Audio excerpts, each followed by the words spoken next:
Hey guys, and welcome to the Three in the Key podcast. I'm your host for today. My name's Arnav, and I'm joined here with Ben and Andrew. Say hi, guys. How's it What's going? up? So for today's episode, we're going to be focusing on our top 10 point guards in the NBA right now and our top 10 shooting guards in the NBA. So take into consideration that we are doing even some injured players, but like we did our list pretty fast, so some players might not be included in this list.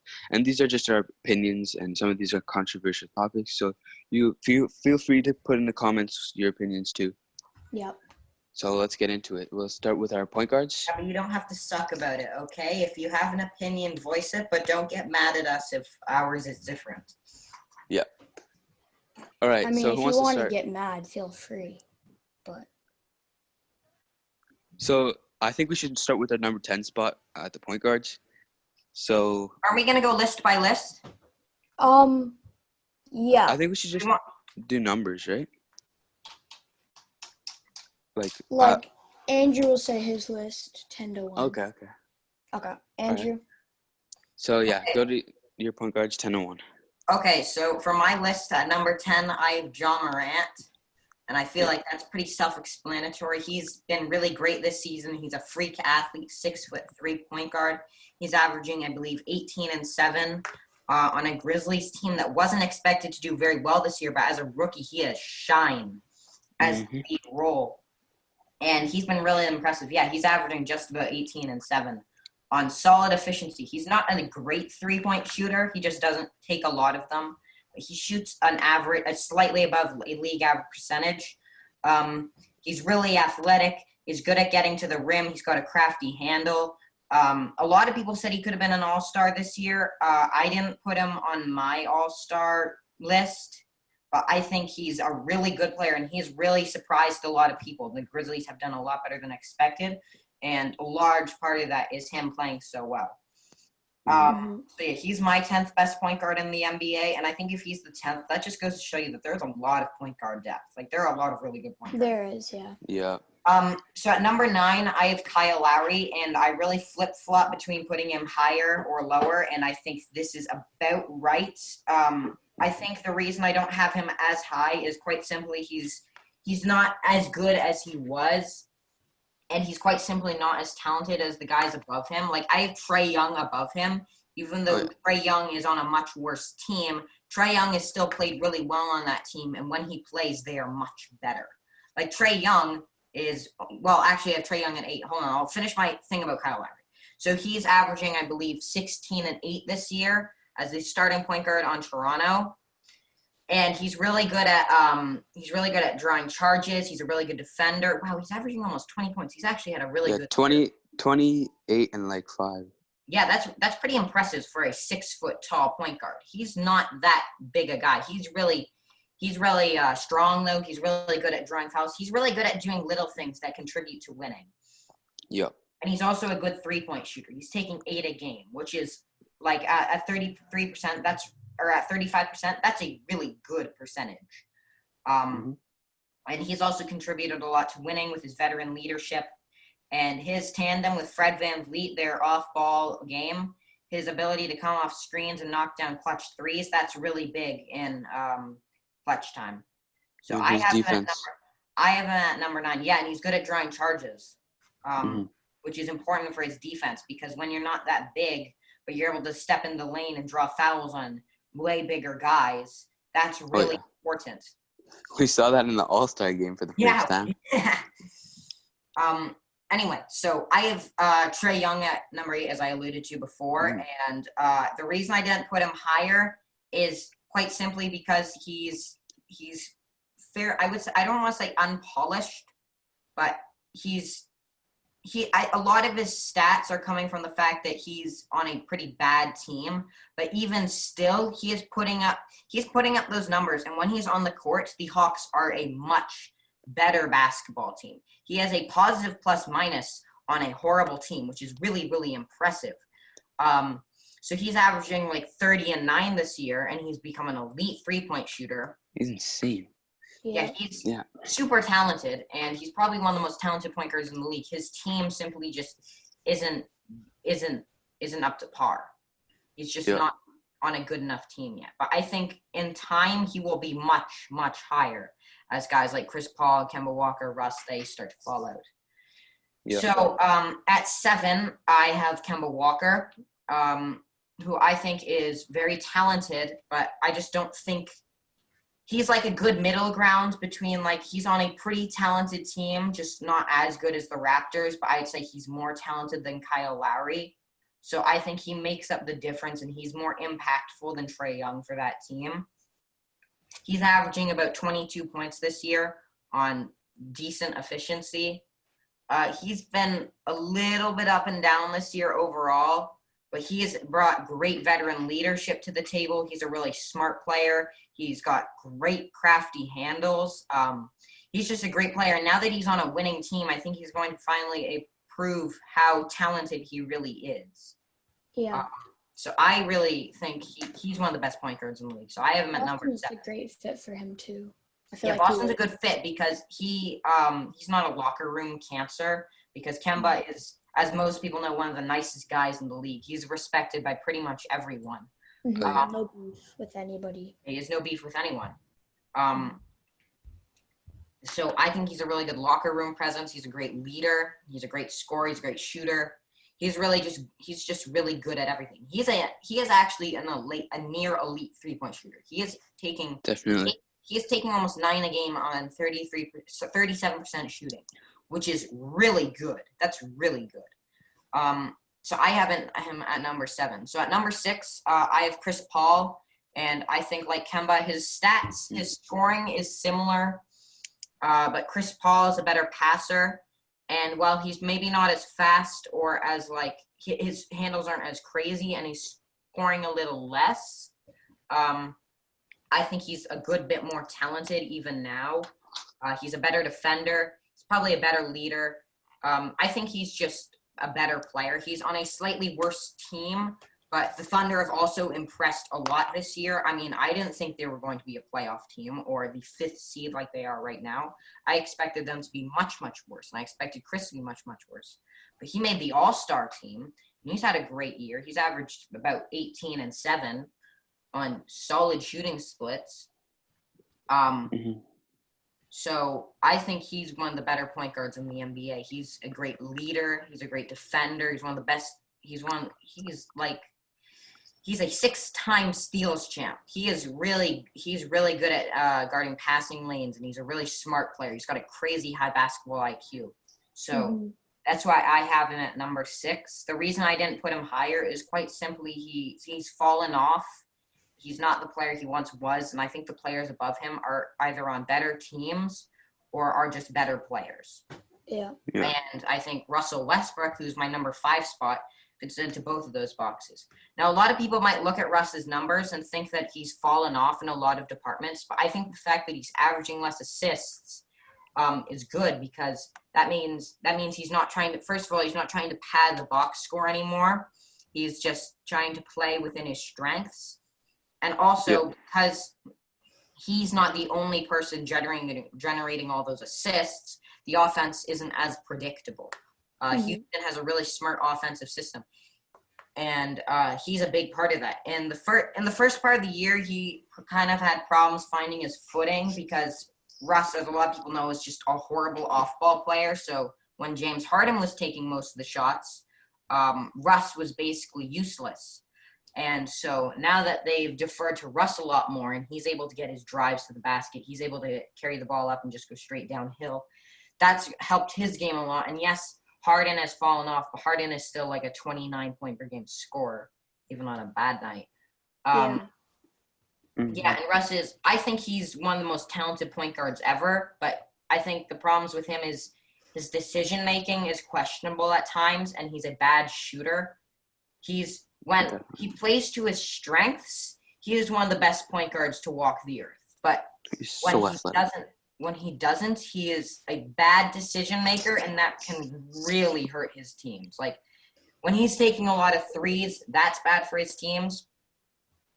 And when he's trying to pad the box score and make all these fancy plays, that's also really bad. But I think this season, the second half of the year, you can make a case. He's played the best basketball of his career. He's made the right decisions. He's played within himself. He hasn't tried to do anything outside the realm of his capability.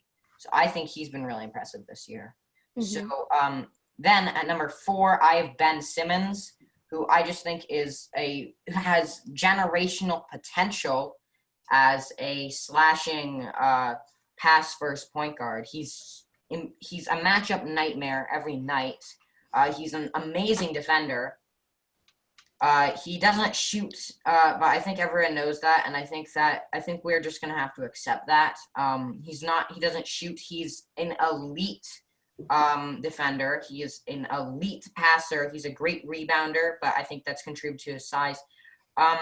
He really hasn't improved that much from last year, but he has been held back by a lack of shooting, as well as just horrible fit with Al Horford and Joel Embiid. Not horrible fit, but just this team is just not built.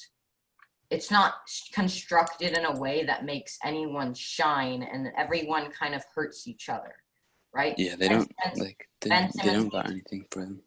Right. Ben Simmons needs elite shooting. This team has almost no shooting. Ben Simmons isn't even on my point guard list because, I mean, he's like a positionless player, but you did hear in the news that the Sixers are running him at the 4. I did consider him. It's not like I totally forgot him, but yeah, I don't have him on my list. Like, obviously, just because he plays the point guard position, but there's so many other people that actually fit that point guard category and I didn't want Ben Simmons to take their spot, so that's why he's not on my list. But I do agree that he is a very good player, but yeah.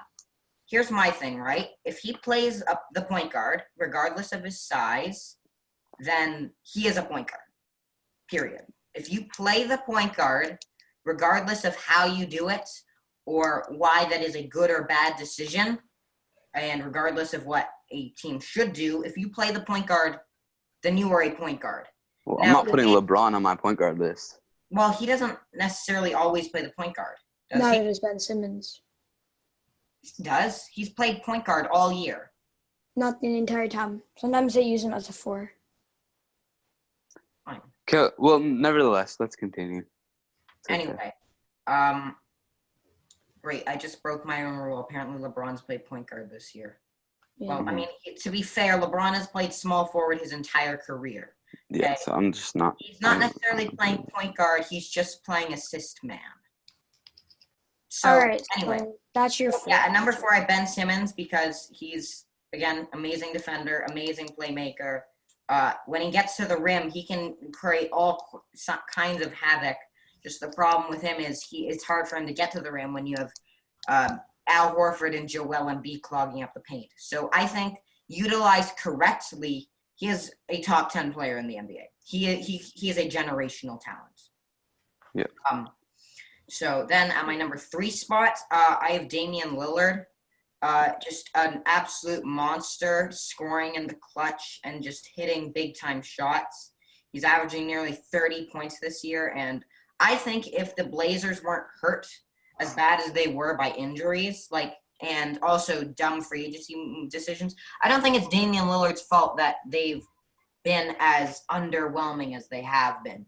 He's been putting up, he's been doing everything he can. He's been doing his damn thing. He has not done anything wrong. There's really nothing he can do with that team, to be honest, right now. There's not much he can do.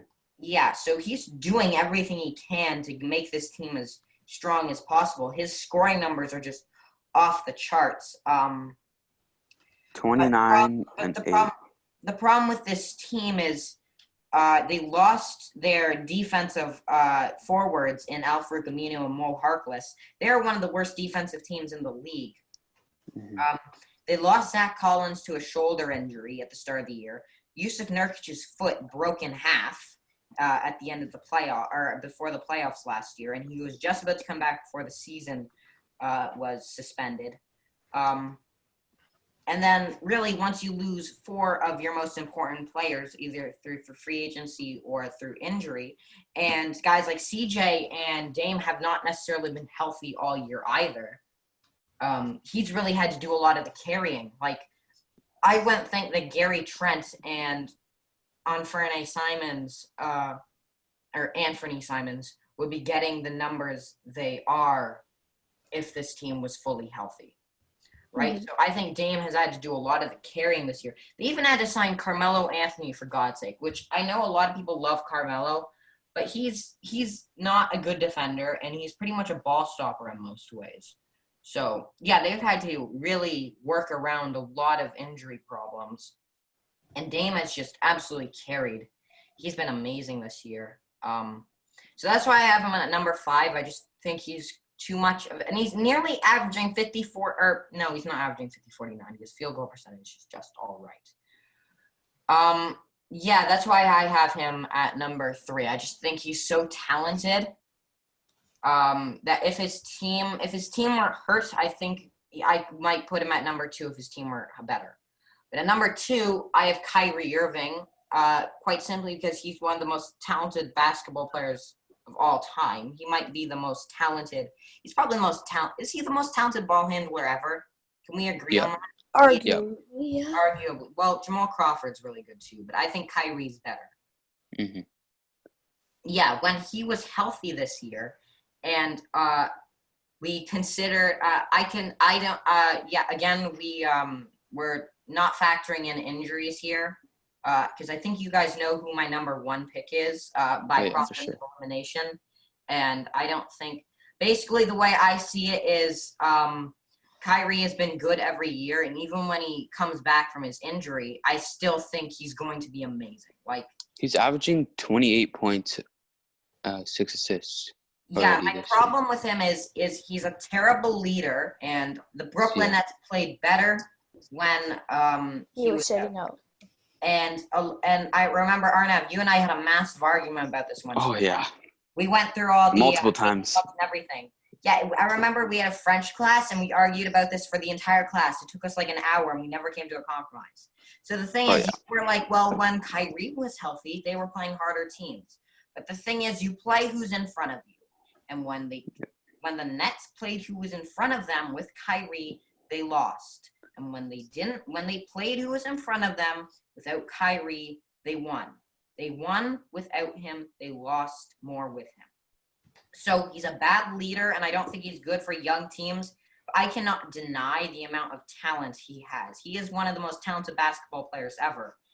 And he's just quite simply amazing. The media just hates him. The media so much. I don't think I think people have twisted it a lot. Like, people have jumped to the conclusion that Kyrie is a bad person and a bad teammate in general because of his locker room problems. I just don't think he's a good leader. I think he is a bad leader because I think he feels that he needs to be the star, that he needs all the attention. And that's what Kevin Durant is going to do for the team next year. Yeah, but Kevin Durant is more soft-spoken. He's more soft-spoken about it in a lot of ways. Mm-hmm. So I think they'll pair well, and I think once the team is winning, that should fix most of their problems. But they're a pretty good team. Again, I just think Kyrie is too talented to not put this high. He's so talented. And his ability to just win games with his massive scoring efforts, his ability to break down defenders off the dribble, come off screens and knock down big-time threes, get to the rim with his crazy crafty handles. He has so many moves in his bag. Like, he's really unstoppable. But anyway, my number 1 spot, and because we're not factoring in injuries, I don't think this surprises anyone. It's Steph Curry, the second best point guard of all time. I don't think that's a debate. And best shooter of all time without question. He put up the greatest offensive season ever. 30 points on 50, 40, 90 is impossible. I don't know if that'll ever be done again. Best shooter of all time, super talented. And a lot of people like to say, oh, he's just a shooter. Well, I mean, if he was just a shooter, then why do not all his baskets come from 3? If you ask Steph Curry, would he rather have a wide open layup, a wide open 3? He would probably rather have a wide open layup. That's easier for him to make, of course. So he broke his hand this year because Aaron Baines crushed it into oblivion. But I still think he's going to come back next year and average like at least 25 points a game because, yes, he's getting older and his ankles are tissue paper, in the words of Skip Bayless. But, I mean, shooters, I mean, that's not going to hurt him. He's a shooter, right? He's going to be a good shooter regardless. He's going to hit shots and he's going to be amazing. I just think people have kind of forgotten the greatness of him because, before KD came and his numbers fell off a little, and before he broke his hand this year, I mean, he was the NBA's golden boy. He was 2-time MVP, first-time unanimous MVP. Yeah, he's quite simply the best point guard in the NBA, and probably, to me, he's a top 15 player of all time. Yeah. His combination of shooting, his great passing ability, like, it's not just his ability to catch the ball and hit the shot. It's also his ability to draw the defense in. Like, the defense is, even when Steph Curry is at half court, you have to watch him because he could pull up and nail it from basically anywhere.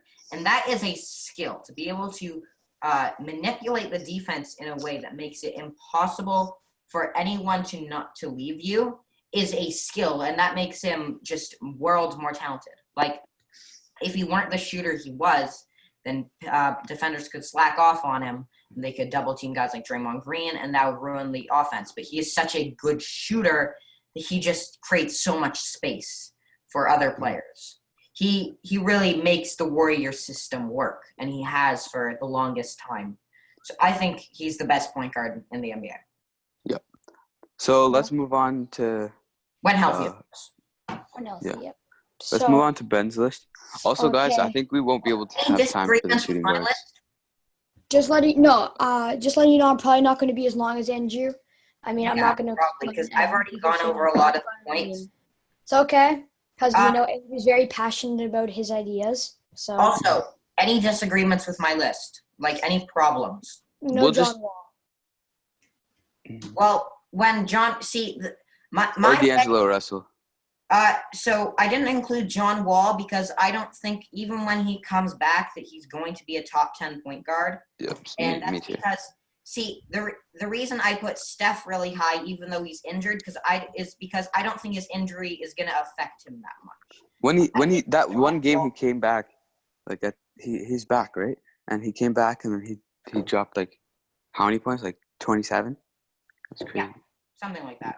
All right, so let's move on to my list. Similar to Andrew's, a little bit different.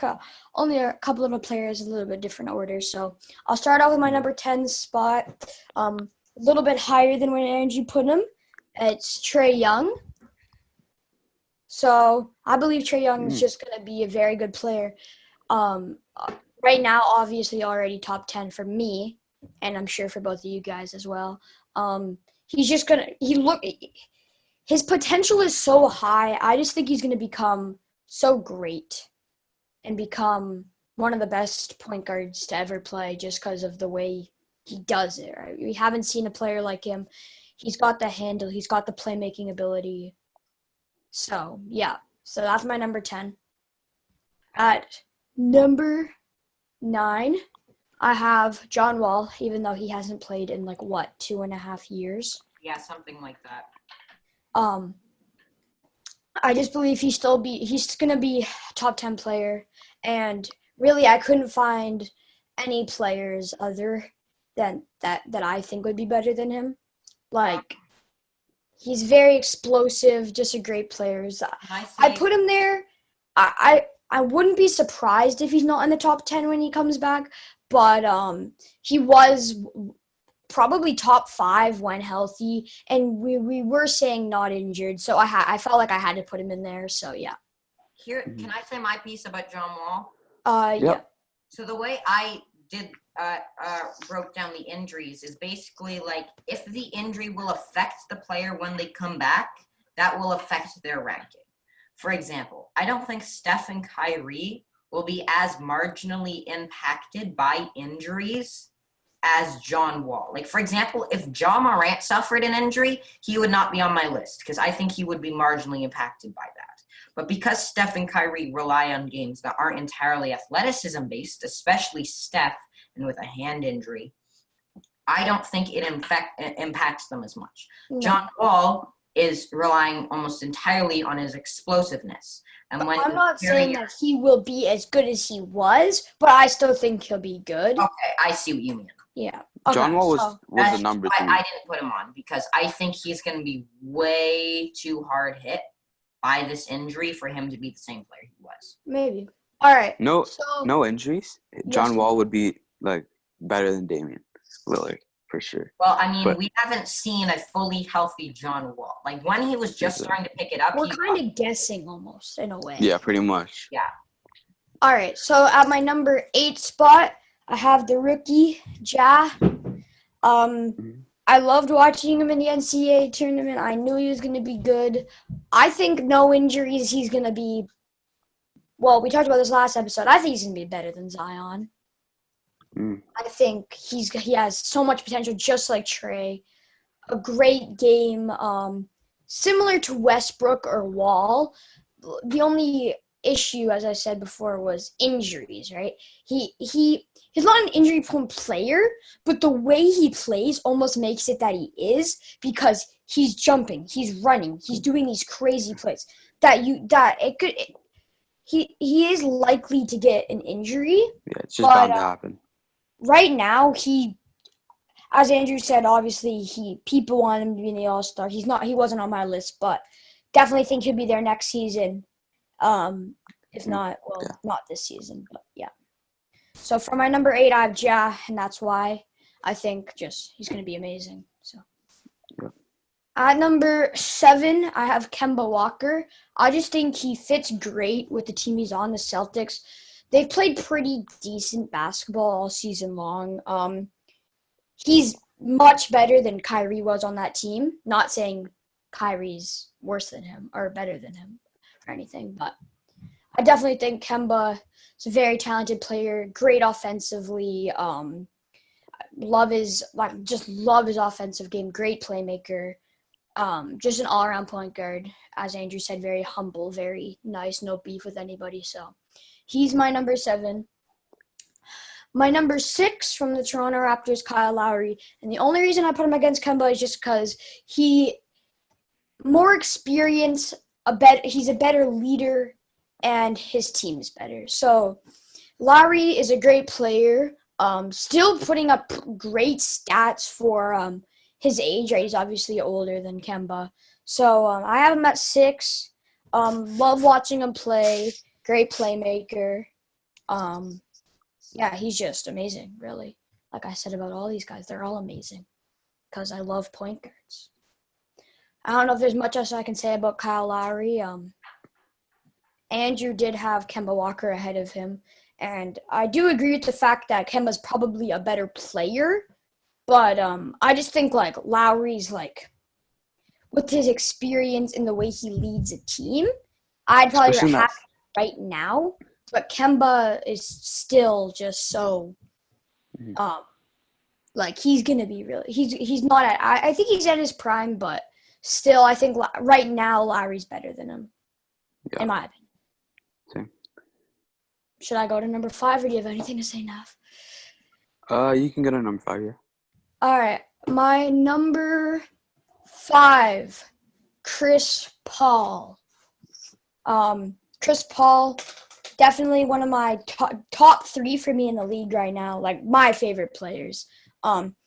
Liked watching him in Houston, didn't love the fit, but ever since he went to Oklahoma, he's just been so great, surprising everybody. If you remember that, there's a pretty viral picture of like one of their first games, a picture of Chris Paul. It's like, what, a 0.01 chance of the Thunder making the playoffs, and what are they right now?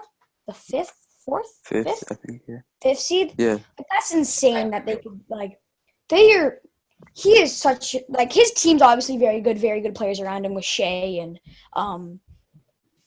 Steven Adams and guys like that, but his numbers have been great. All-Star, I mean, I loved watching him throw down that dunk in the All-Star game. That made me very excited. Sad that there isn't a very good video of that. The angle is pretty bad, but still, he's just love the way he plays. One of his moves, I love it. We call it the Chris Paul. It's like a little sidestep 3. Love doing it. Yeah, he's just amazing. I said amazing about all these guys, haven't I? Just great playmaker. He can really do it all, and that's why he's at my number 5 spot. Mm-hmm. Number 4, I got Russell Westbrook. Also a very good player, but yeah, rocky start this season with the Rockets, but I think he's found his path now with that team, and I think they're gonna figure it out. I don't know if I don't think they're gonna be a finals or NBA championship contender, but Westbrook himself is an amazing player, just so versatile, athletic. His percentages weren't amazing this season, but still, like, he can really do it all in a way. So that's why he's at, my number 4.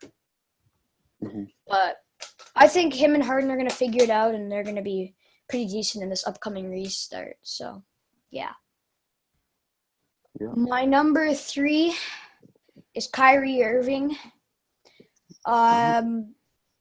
Just obviously, yeah, with the injuries and stuff, but as Andrew said, when he comes back, I don't think these injuries are going to affect him in a way that it might affect another player's career. I think he's still going to be very good. He's going to, but also what Nav said, he's going to find his own once Durant comes back. I think he did struggle being the only star on the team, but that doesn't change the fact that he is just an amazing playmaker, great, he's just amazing. Like, his skill level is top notch. So I don't know. I'm saying amazing so many times. I'm going to try to cut down on my amazings from now on. All right. So moving on to my number 2 spot, I got Damian Lillard. And the reason I have him above Kyrie is just because his team was better this season. He's a better leader. More clutch. Well, not more clutch, but he's had better clutch moments. If you OKC. Yeah. Oh my. And he's had great stats. Like last season or season before, I would have argued that even Russell Westbrook was the second best point guard. But I think Dame's just proved to us all that he's there, right? Like, he's been. Shot. I'm not going to say amazing. He's been great. I said great a lot too. He's been good. And what? How many points did he have that one game? Did he have 60 or 50? What did he? He dropped 60. A lot of 60 and or 50 bombs. Yeah. He popped off. He gets buckets and bunches. Yeah. So that's why he's my number 2. And number 1, no question, Steph Curry. I like to think of myself as a tiny Steph Curry. Oh yeah, you definitely are. Yeah, you even have the same. He's pretty good. I mean, he can shoot it like crazy. And as also Andrew said, I don't think that injury will affect him too much. He's going to come on next season. Andrew said 25 points. I'm going to say 30. I think he could even win MVP next season. I'm going to call it. Remember this podcast, everybody. I'm calling Steph Curry. Do we want to do an awards prediction episode? Do we want to do awards predictions for next year? Maybe we should do that next year. Yeah. Are you sure? How about just like after the off season? Okay. Okay. So that's my kind of my hot take with Curry. I mean, there's not that much else to say about the man. Y'all know who he is and what he can do. So I'm not going to go into too much detail as Andrew said our piece. Basically everything about every player out there. Right. You want to stop talking? So Arnav, your list now, please. Yeah. All right. So we're gonna definitely just cap it off at the point guards. We'll do the shooting guards next episode maybe, or we might do it in a later episode. But yeah. We can do our top. Well, never mind. Yeah. We can do it quickly. If Andrew I kind of want to go into detail. But yeah. All right, so You give your I'm list gonna with start off. Yeah, I'm gonna start off with well, he was supposed to be on my list, but then I forgot about Kemba. So, uh, uh honorable mention is John Morant. I didn't put him this high because I think he's a rookie and he can definitely get so much better than a lot of these players on this list. But right now, a lot of these players have more Experience. it's more experience, and I think they're just right now they're more talented and more proven to me than Jean Morant is. But I'm not saying that he's a bad player. I'm just saying just a lot of these players are really good. Also, So he's an honorable mention. Can we just hold for a minute? I love how you pronounce it as Ja rather than Jaw. I think that's hilarious. Ja Morant. It's like it's French. maybe it is. No, it's not. Okay, now continue. All right, for my 10 spot, I'm gonna go with Kemba Walker. He's just been insane this season. Averaging 21 points, 4 assists, and he's just been a great leader and a great person for the Boston Celtics. And yeah, they're gonna be big in the playoffs. So we'll see how he does. Moving on to my number 9 spot. I didn't see him on either of your lists. D'Angelo Russell. Great player. It's just this year he's been pretty off. That's why he's not high. I think if he's got a good fit with the team, or he stayed on the what's it called, Brooklyn, I think he could have been a little higher on the list. But because he just didn't fit well with any of the teams right now this year, he's just not that high. But yeah, he's just a great player. With Minnie, though. I have a question on that when you're done. Kyle Lowry, my number 8 spot.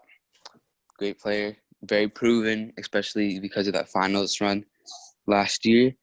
Mm-hmm. I think he was a little better last year, but it's still really good. An all-star, 20 points, 8 assists, and as Andrew said, those charges are just amazing, and he's a great defender. Defensively, great shooter too. Really good shooter. Yeah. And then Ben Simmons. He's not the best they're not the best scorer shooting wise as a point guard really should be, but Ben Simmons is just the best defender than on all the point guards pretty much. Yeah, the best. He's the best point guard on your list? No, on defense, right? And he's just insane on that. So that pretty much speaks for itself, and he's averaging pretty good numbers. Trae Young, my number 6 spot. I just think he's insane right now. His team is not the best, which is why his team is doing bad. He's doing a lot for his team, but yeah, that's a problem. Which is why he's not that high. But he's averaging. He's averaging the best numbers of any point guard in the NBA right now, with 30 points, almost 10 assists, and 4 rebounds a game. Not much to say there. My number 5 spot, Russell Westbrook, just doing great this season. He's been amazing, and he's averaging really good numbers. And he's not like last year where really we didn't believe those numbers. He's just padding the numbers. This year, he's been playing well and smart, as you guys said. Playing within himself. Mm-hmm. Right. Not in his own head as much. Exactly. So on my number 4 spot, Chris Paul, just so good this year. What the best leadership I think in any of these teams. He brought a team that was going to rebuild to the 5th seed in the West. I thought they were gonna trade Chris Paul too. Honestly, yeah. And he's made that contract seem more manageable. Mm-hmm. And he's just I definitely think he deserves this number 4 spot this year. It's been amazing. I agree. Number 3, Dame. Not much to say here. Just really proved himself this year with averaging these numbers and taking his team. He's taking his team there to the playoffs. Hopefully, maybe he can do it. Yeah. But They haven't been. The team themselves been haven't been that impressive. But yeah, he's doing. Yeah, I think as the we said Flash before, is- he's doing everything he can. He's just a great player, like super talented. Then we got my number 2 spot, Kyrie Irving. Just one of the best players in the NBA right now. But like Even though you hate injuries, injuries, that's a problem. But the Brooklyn Nets are definitely going to be unstoppable when they both come back, Kevin Durant and Kyrie Irving. I just cannot wait to see that. Yeah, that's gonna be exciting tandem. And then the moment you've all been waiting for, and you all knew, my number 1 spot, Steph Curry, best shooter of all time, doing great with what he has, and he's just insane. I definitely can see what Ben predicted next year, him being an MVP. Yeah, he's gonna get There's right a pretty back. high chance of that. I think. And that last game that he played, like right before the season, put on hold, was just great. Like that proved me that he's still good and he's still gonna be like dominant next year. Didn't he have like 30 something against Toronto in his comeback game?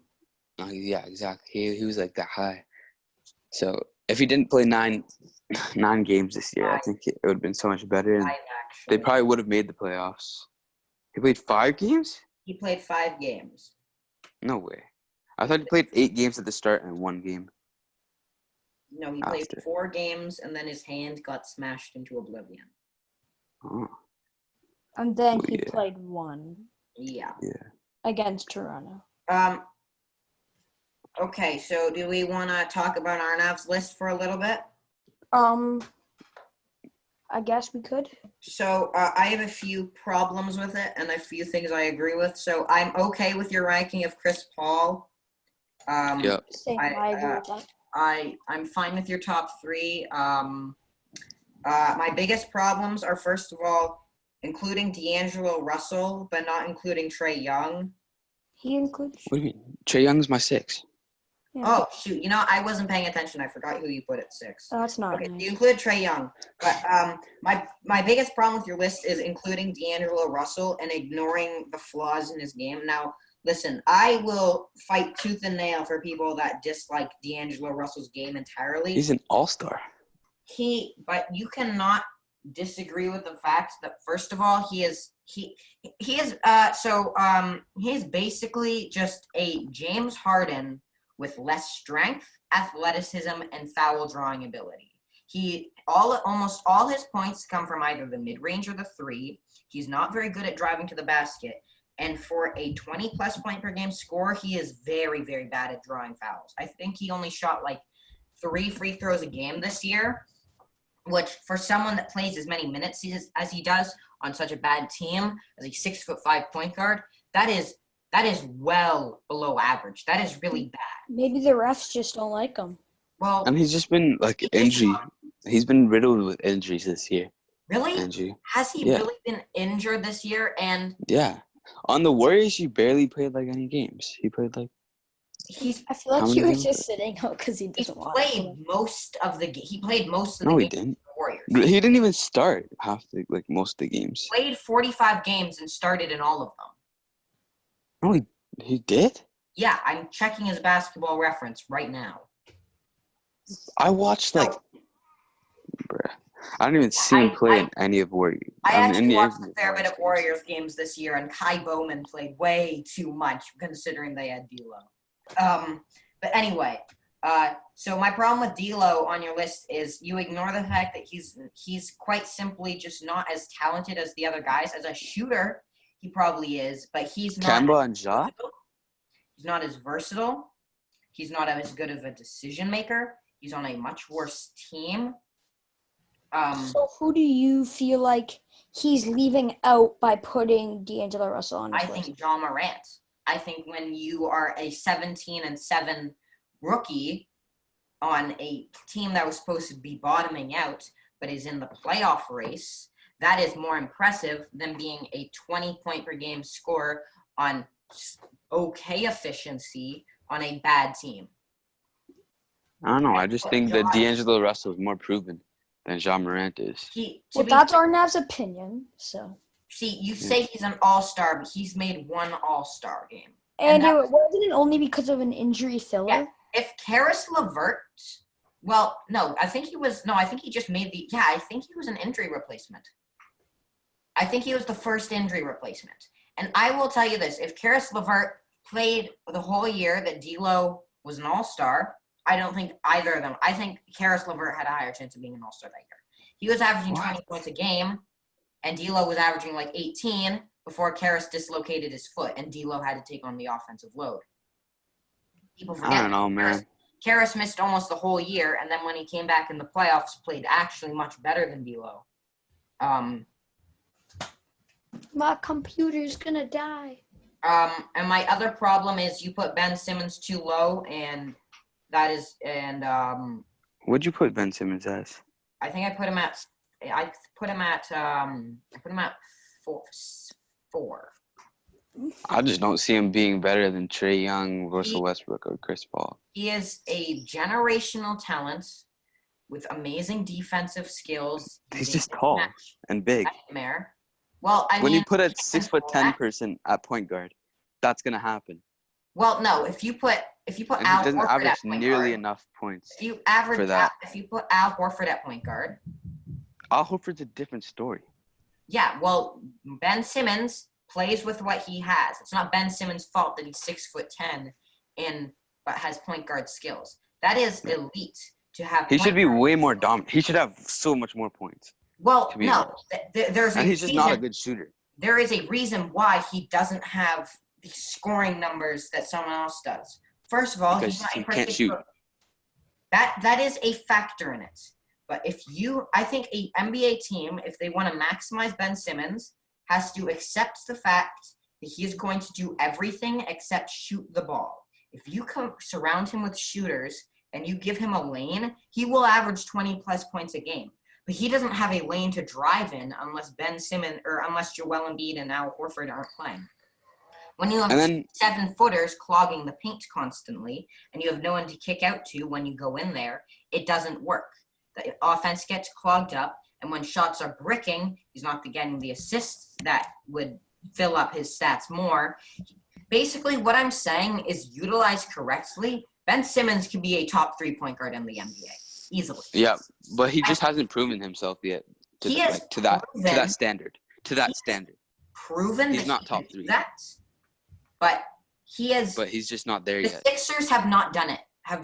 Yet. I think if the Sixers had kept their shooting this season, if they had kept J.J. Redick, Robert Covington, if they had not made the Jimmy Butler trade, I guess, and they had, I think Tobias Harris is a good addition. He's a good shooter and he's an all right shot creator, so I think he helps. But it's just not good. Signing trade for Josh Richardson, and especially the big one is signing Al Horford and letting go of your shooting. Had they not signed Al Horford, this team would be in a much different place because they could have signed some shooting and Ben Simmons would be unleashed. Ben Simmons has not had the opportunity to go full to just take over. He has not had the opportunity. I think with the right opportunity, he could be a top 5 player in the NBA. This is just all theoretical, though. We just don't know. Well, that's why I put him low. Well, I mean, the thing is with Ja, he's just a rookie. But Ben Simmons has now played 3 years, and he has done really special things in those 3 years. He's consistently averaged around 7 to 8 assists. And he's also averaging the least amount of points than any point guard on this list. Well, I mean, that's not necessarily his fault. Joel Embiid's a 23-point-per-game scorer. Tobias Harris. Trae Young has no one to pass to like Joel. He doesn't have a Joel. Chris Paul is averaging. I just think the numbers count as something, man. Russell Westbrook is basically a ball stopper. He's basically out. He's basically the offense. The whole thing. Wait, but so you're saying that you think that Ben Simmons is better than Trae Young, Russell Westbrook, and Chris Paul? All 3 of them. I think he's better than all of them. because Okay, man. you have to factor in, first of all, his defense and his ability to create shots. And when he He's gets not to even the a rim, leader. when he gets to the rim, he is impossibly efficient. He is very efficient at the basket. He just doesn't get there enough due to the paint always being clogged. All right. You guys think we're ready to wrap up? Do we want to do our shooting guards list? I can do them. I think we should save that for next episode. Yeah, we'll save it for next time. I mean, we could do it as long as our next episode, which will be who he play for. We could do it after we do that, like that little 30-minute thing. Yeah, next time let's just not get into as much detail as we did this time. All right, so or as you did. Viewers, next episode you will see our first ever segment of who he play for, and our shooting guard lists. Our small forward, power forward, and center will be coming in future episodes. So, are we gonna upload that on Saturday, or should we just keep going with this Wednesday grind? Because if we do it on Saturday, I can have it out. I think we should start. Leave in the comments if you think we should start double uploading, like every week, twice a week. 2 episodes. So I think we were talking about. I mean, our first 2 episodes with small technical difficulties were not up by Wednesday; they were Thursday episodes. But I think we can do Wednesdays and Saturdays, or at least try to. But you want to keep consistent. Yeah. All right. So we're gonna sign off. All right. Sounds good. Okay, All right. so Nav, you take it out. So that was 3 in the Key, guys. Leave your opinions in the comments. Leave a like. Bye, guys. Thanks for watching. And we'll see you next time. See you guys.